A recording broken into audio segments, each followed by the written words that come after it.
Oh, go ahead, Very Marco. good. Good morning, everyone, and thank you, Anna. Good morning, everyone, and thank you for joining this webinar today.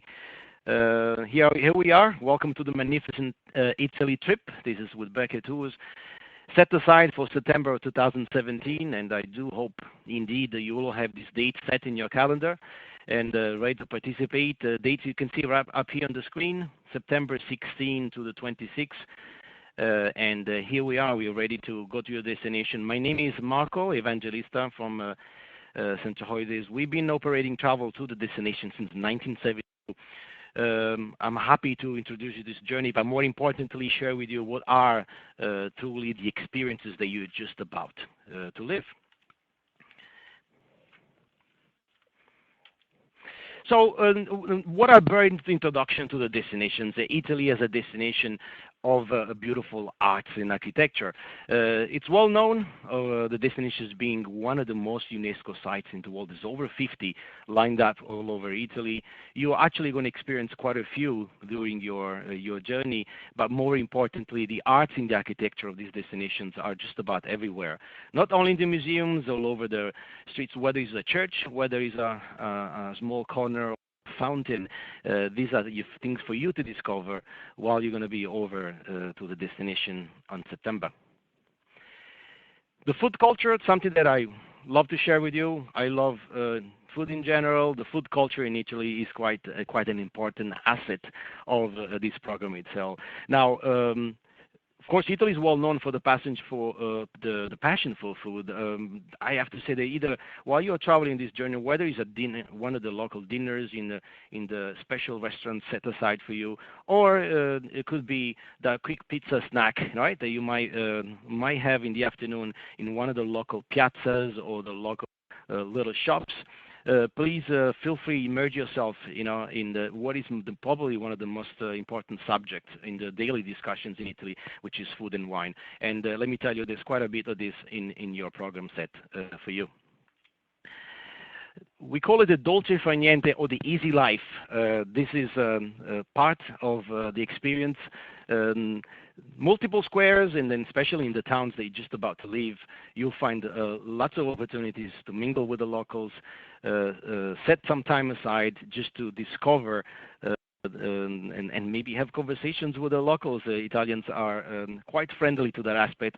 I have to say the dolce far niente is probably a liaison in this trip, and then again on all these squares and the historical cobblestone streets of the cities that you're going to be living, you will have many of these opportunities. Now you can venture as well in the local little shops and the many gelato shops that are actually going to be around your cities that you're about to visit, and feel free to visit them over and over, in your days to come.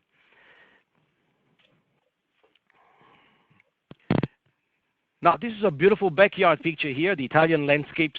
The Italian landscapes are, in this program, I would say, the highlight probably of the program as you're going to venture between the Amalfi Coast and Tuscany, the two most beautiful postcard scenery that we offer in Italy. So I would hope that this landscape, specifically of Tuscany, will stay in your memories for a long time.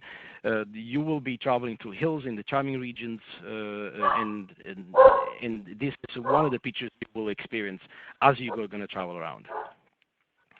Now, just give a quick glimpse to the itinerary right here. We have a nice map of Italy.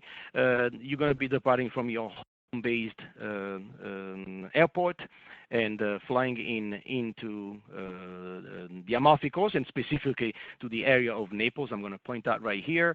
Naples is the port entry, and also a very famous port in Italy. From Naples, we're going to start south and move northward. What is famous Naples for as a port of entry is the area of the Amalfi Coast. As you can see, all these wonderful little towns and villages, Ravello, Amalfi, Positano. These are part of what's called the Amalfi Coast. After staying there for 2 nights, we're going to move northbound towards Rome, the capital city, spending time in Rome, and then again moving through the southern tip of Tuscany, and specifically on the eastern side of the region. Stay 1 night in an authentic Italian village, a typical Tuscan village, I would say, and then move on to Florence, where you end up staying there for the end of the itinerary for 3 nights. Now, Florence also will be your point of departure for a wonderful full day, which is going to be set aside in the area of the Italian Riviera, which is alongside this coast here that I'm highlighting right there, the Italian Riviera, and here there's the area of Cinque Terre, which is a national park. Now, this is part of the experience as well that we're just about to do. Now, let's start from obviously the day one. As you arrive at the airport, you're going to meet a local English-speaking tour escort, and the tour escort they are assigned on these programs. Very well knowledgeable, been and done that many times, and specifically they're at disposal to guide you through this entire program and assist also the liaison with the local guides. But what is so important about them, what they do have is the access keys of many of the local sites. So it will be your personal concierge along the route of this itinerary, and very, very helpful for the entire time. Sorrento, what a better city to start. It's the port of entry of what is the Amalfi Coast on the northern tip. A great gateway, because from Sorrento there's access to the water. It's right in between the beautiful city of Naples and the entire Amalfi Coast, from Positano, Ravello, and Amalfi. One thing that I love to say about Sorrento, that it's a lively city and it lives all year round. So differently from some of these let's call it resorts or more tourist destinations, Sorrento, it's actually a more livable and authentic town, because it lives all year round. That means that it's going to offer a great variety of local restaurants, and alongside with some of the local traditions, which are linked all to the Amalfi Coast. Traditions are, again, on the culinary side. Sorry to be repetitive there, but you probably all heard about the wonderful lemons which this area offers. From the lemons they make the limoncello, which is the liquor. They also make some fabulous desserts that you will see all along the sides in these little shops. This is going to be a theme that's going to be repeating quite a bit. So arriving in Sorrento, this will be your base for the next couple of days, so you'll be staying right in town, okay, and getting ready for some of the sites. Full day, your first full day assignment here will be a wonderful ride along the Amalfi Drive. Now, this is something that has been seen in movies, repeated in many conversations, but once you are there to experience this, your full day here, you're really going to see the essence, the best of what the Amalfi Coast really means. So starting from Positano, the introduction to Positano is this picture and nothing else. Whatever you've seen here explains the entire experience itself. It's got small beach areas right on the water, but the Positano is just the idea of these houses which nestle around the rocks. You actually will park the bus all the way on top, and you will get to experience the town itself. It's a wonderful little town, and this will be your point of entry on the Amalfi Coast.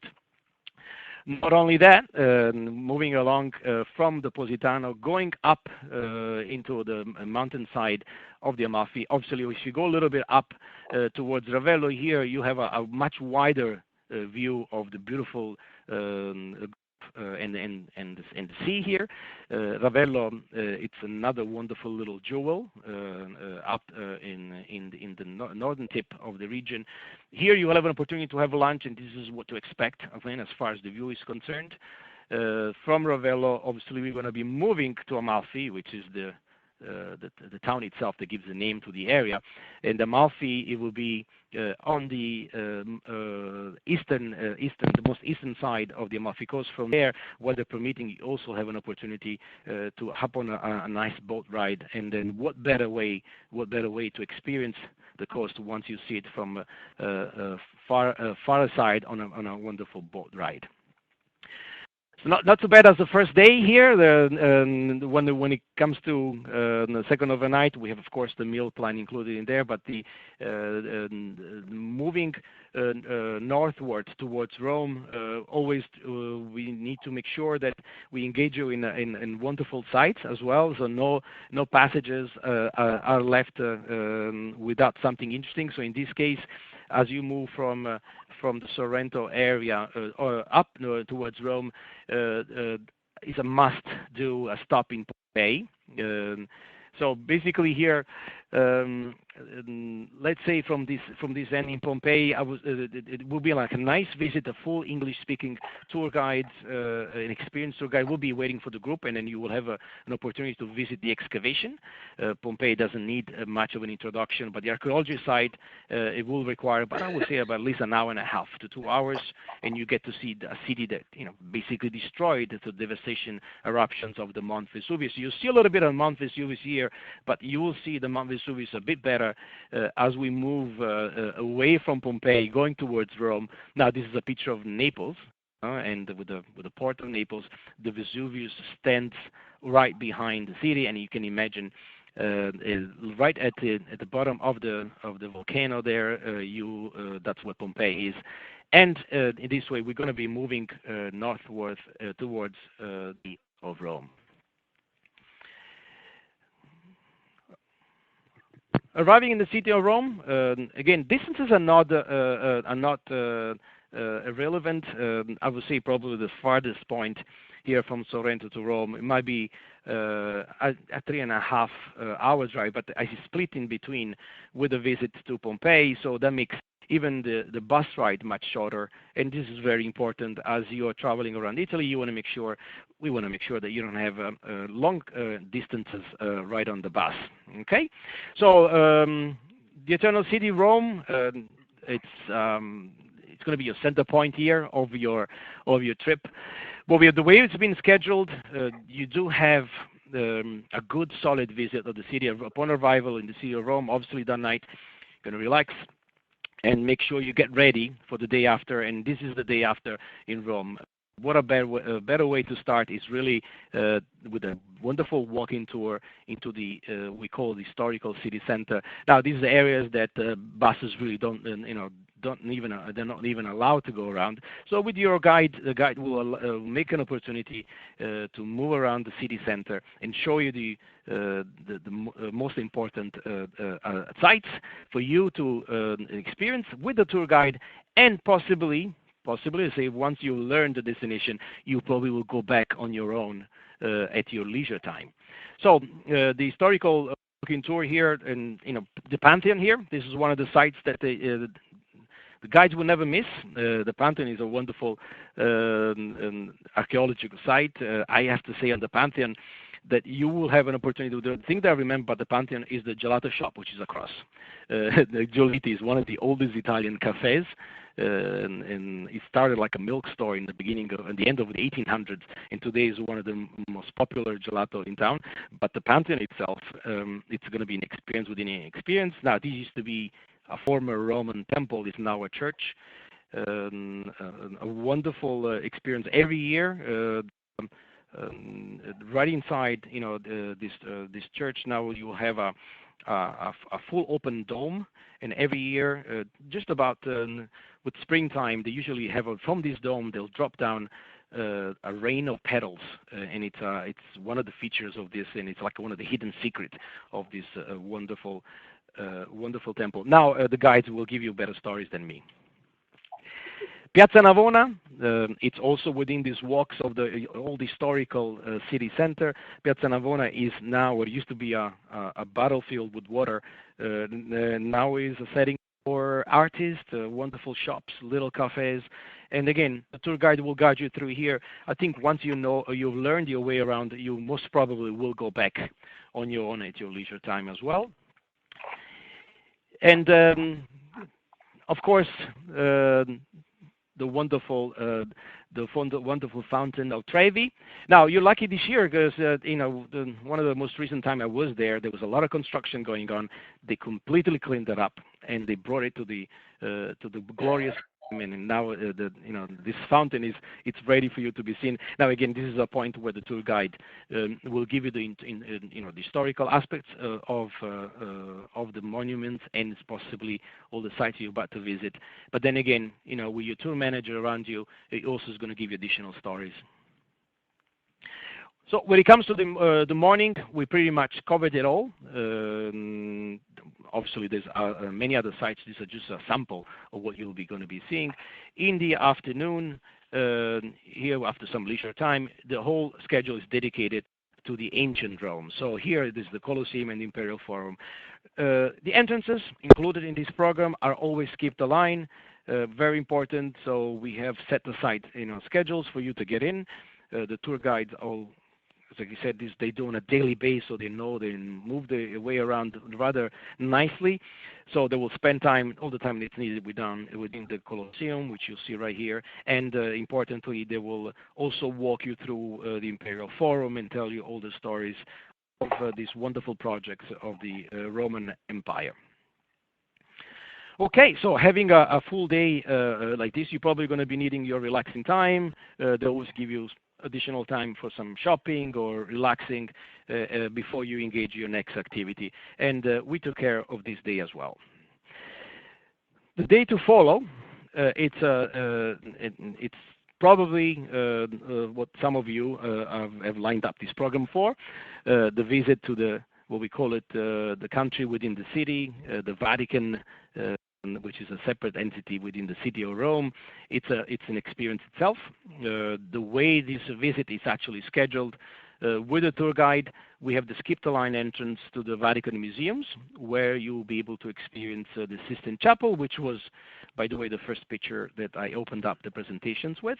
The tour guide will spend the time that's needed within the Vatican museums. They will make a wonderful selections of the most important statues, the most important rooms to share with you. After the visit of the Sistine Chapel, it will open up the doors into the Basilica of St. Peter, and the guide here will give you a wonderful introduction to what the Basilica means into the whole Vatican aspects, point out where the Pope introduces himself to the crowd, right here in this wonderful square. And by the way, we always use a system with microphones here that will accompany your program as we schedule that in order not to have the guide be screaming around. You'll be having a clear sound along the way while the guide is introducing to all these wonderful sites. After the visit of the Vatican here, we're going to have obviously another full day here, right? We're going to have some time for you at leisure. And here we go. We have spent the additional day here, and we're going to start moving northward. So as I showed you on the map, moving north to the area of Montepulciano. Again here, talking about driving distances, we are probably referring to a 2.5-hour drive. So or not a major distance right there. Destination the first destination for the day, it will be reaching out to Montepulciano. Montepulciano, I always presented as the living the Italian village experience, and specifically living the Italian Tuscan village experience. Now, this is the main square of Montepulciano. As you can see, is very warm. It's for you a point of entry. Your hotel will be in the vicinity of the main square. Although countryside, you do have the best of both worlds, right? The wines, because Montepulciano is famous for the noble wine, which is one of the most sophisticated wine of the region of Tuscany. And at the same time, also you have access to the city center, and which means they have an opportunity again to venture on your own, because it's quite important when you have your free time to be able to discover things on your own, or to go back to what the guide has introduced you and maybe experience one more time. This main square here brings you back to memories, to possibly movies, and of course you probably all know Under the Tuscan Sun. Actually brought in a picture within the picture of the new moon twilights. One of the few of the scenes actually be filmed in Montepulciano. The whole town was taken over because it does offer sites that with a great attraction. So on this quite busy day as well, once you have discovered your town, what to expect tonight. We have an introduction to the Tuscan cuisine, and this is where we have to roll up our sleeves, and Mani in pasta means like work with the flowers and with the chef, be able to prepare some of the dishes, work together in a great team effort, and you're going to have a wonderful experience here. Learn some of the precious recipes that you want to take back home. It's a good fun night, a good food and wine, and then this is your welcome to Montepulciano. Well, we get ready for the day to follow, which is dedicated to the region of Tuscany. Now, these are the sites that you are about to experience. Moving from Montepulciano, we're going to go inward in towards the region. I would say moving towards the west in Tuscany, and specifically moving towards the heart of the region. Now, the two most important towns or as well-known visits for the region of Tuscany, one is Siena. Okay, so arriving in Siena, here you will be met local tour guide. So whenever there's a specific sightseeing, there's always going to be a local tour guide, English-speaking tour guide, of course, alongside with your tour manager. Discover Siena, wonderful cathedral, a very popular university city. For many of you probably know. I mean, a lot of the American universities are based in Siena. But very importantly, is what drives into the attraction is this wonderful square, which is known for. It's like an open stadium, known for a horse race, which takes place twice in the summer, and the entire neighborhoods of Siena, they're all going to compete for this trophy, right? And it becomes such a warm event, and people flock in from all over. They really want to, they take this quite seriously. And then you'll be able to see it, because now in this shell-shaped square, a lot of things happen. So when you get to Siena, your tour guide, again, will give you the entire stories, and will show you and point out to you some of the preparations they do pre and post. So this is like a sort of an all year round. San Gimignano, which goes along hand in hand with the town of Siena. It's a little bit north of Siena. We refer to be the Manhattan of the medieval times. This was it was a village with multiple towers. Now there's only a few left, as you can see from these pictures. It's one of the Italy's best kept medieval hamlet, I have to say. Again, here you'll be able to stroll around in this village. What it's famous for, it's a lot of the local artisans, and here usually you get given some time to go and venture in these little shops, and gelato again. Sorry to be repetitive. On this day in Tuscany, you will not be able to leave this region unless you will have experienced a good wine tasting. Now, lunch here, which is included, it has a wine tasting and an experience of the wines. The wines of Tuscany are incredibly wide as expertise. They go from the noble to the super Tuscany, the Chianti, which you're mostly familiar with. And again, your sommelier, will give you a good preparation and what wines are, with the focus obviously on the local wines specifically of this region. So we have covered a pretty full day here, and then you're going to have a chance then to arrive in Florence on this day. Tired or not, I'm sure that this will be a day full of memories, and Florence will be your home for your next 3 days. And what a better introductions for Florence is being the cradle of Italian Renaissance. I have to say that Florence, comparing to Rome, it's a small city center. This is going to be for you a walking distance from point to point. So from where you are while you're not touring, again, here you have an opportunity to venture on some of the sightseeing on your own. However, what we have set up for you on a day one after your first overnight in Florence, it's a full day into the Italian Riviera, let's call it this way, and specifically the focus of this program for today is at the Five Terre National Park. Now, Five Terre is like a very unique destination. By the way, it's one of the many UNESCO sites that I mentioned before. It's a combination of wonderful nature, the charming villages.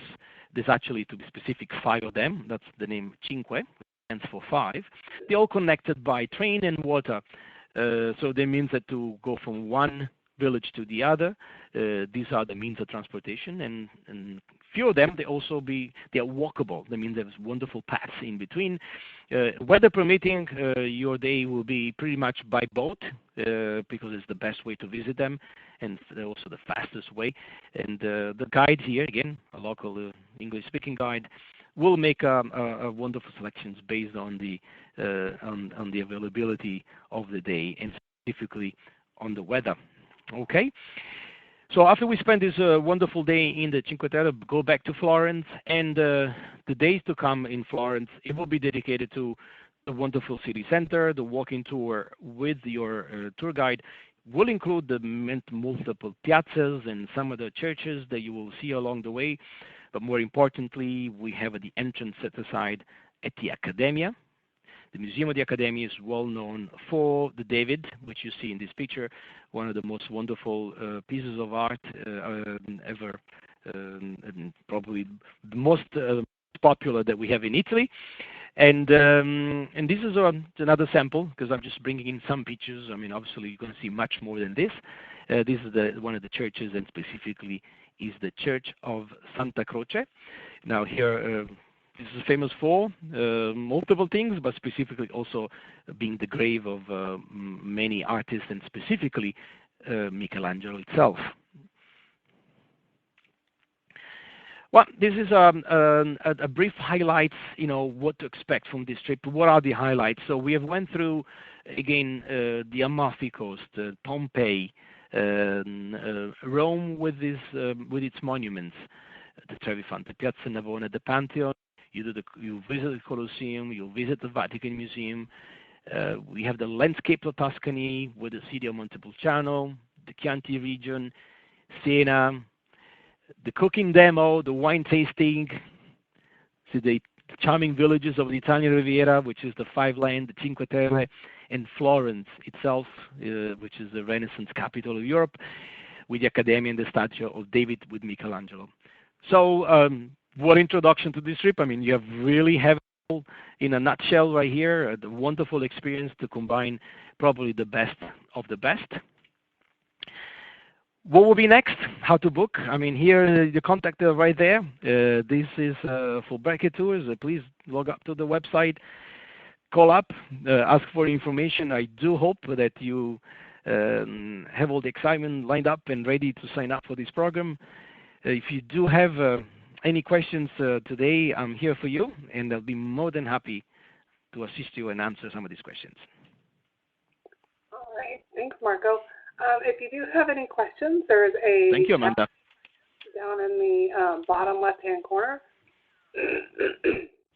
You can send those questions in, and Marco will answer those for you.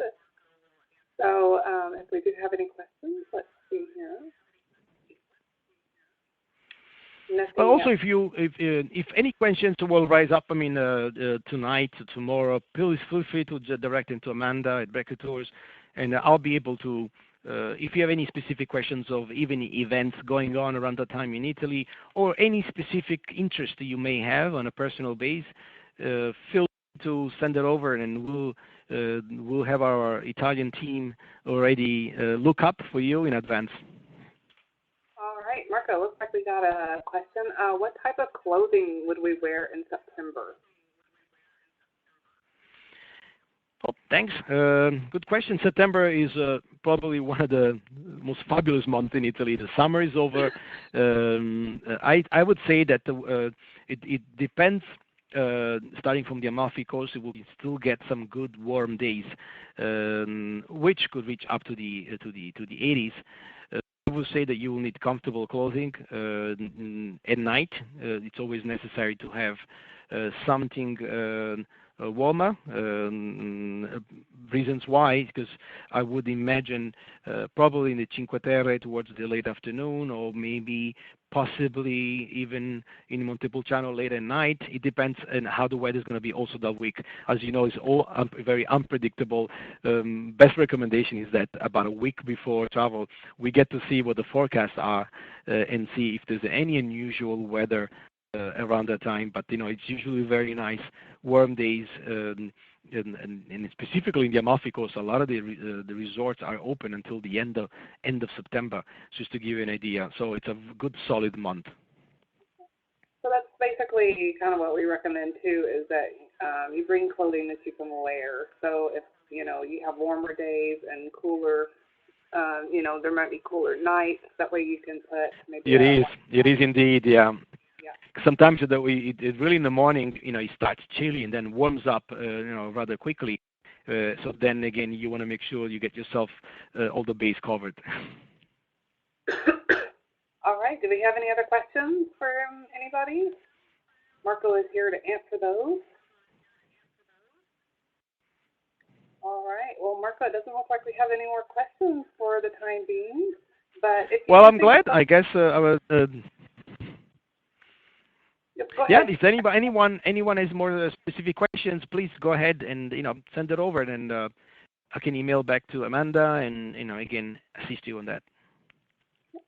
So, all right. Well, we thank everybody for joining us today, and thank you, Marco, for the wonderful presentation and giving us a little introduction to Italy. So I hope everybody enjoyed looking at the pictures and learning a little bit about what they will see and do on Magnificent Italy. And again, if you do have questions, please feel free to contact us by phone or by email. And Marco was nice enough to put the contact information up there on the screen. And then, of course, if you do want to register for this tour, you can do so online at breccietours.com. And we wish you all a pleasant day, and we hope to see you in Italy this September. Thank you so much. Very good. Arrivederci. Thank you.